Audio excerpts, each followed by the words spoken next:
Friends आइए जानते हैं हम कैसे वेबसाइट ईज़ी वे में बना सकते हैं एआई टूल के माध्यम से। तो सबसे पहले क्रोम ब्राउज़र पे आइए, उसके बाद यहाँ पे टाइप कीजिए एआई टूल पर वेबसाइट डिज़ाइन।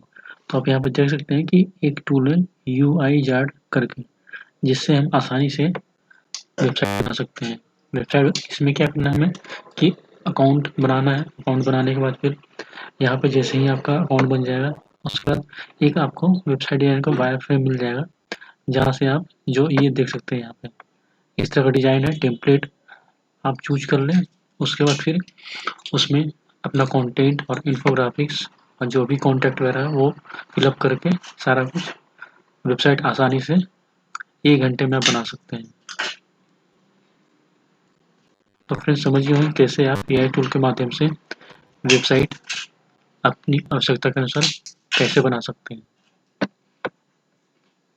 इस चैनल की सदस्यता लें और इस वीडियो को पसंद करें। अगर आपके पास वीडियो के लिए कोई सुझाव है तो कृपया टिप्पणी करें।